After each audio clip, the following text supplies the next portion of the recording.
મહિલા મંડળ વડોદરા સંગઠનનો શુભારંભ. અનેક દીકરીઓ અને વહુઓ માતાઓ જોડાયા. ભેગા થવું એ શરૂઆત છે, ભેગા થઈને કાર્ય કરવું પ્રગતિ છે, ભેગા થઈને કાર્યને પાર પાડવું એ સફળતા છે. સંગઠન કાર્ય સાધક હોય છે ત્યારે વડોદરા શહેરમાં વસતા બોડેલી વૈષ્ણવ સમાજની મહિલાઓએ એક સંગઠન વિખરાયેલા બહેનોને એક જગ્યા પર ભેગા કરીને મહાપ્રભુજીના સિદ્ધાંતો, યમુનાષ્ટક, સર્વોત્તમ સ્ત્રોત, સત્સંગ યમુનાજીના પદ અને પુષ્ટિ સંપ્રદાયના પ્રાગટ્ય વિશેની ચર્ચા કરવામાં આવી.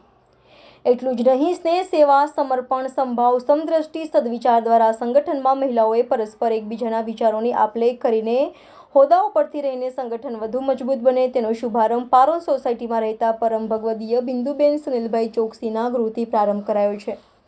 ભેગા થયેલા દીકરીઓએ માદરે વતન બોડેલીમાં વિતાવેલા દિવસોની યાદ, શૈશવના સંસ્મરણો તાજા કરીને એકબીજાને હૈયું હૈયા મિલાવી ગળે લગાવતા આંખોમાં અશ્રુ વહેવા લાગ્યા હતા.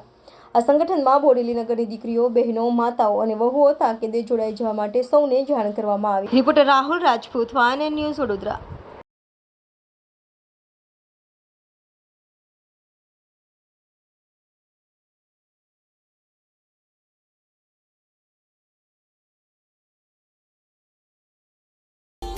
Subscribe now and press the bell icon.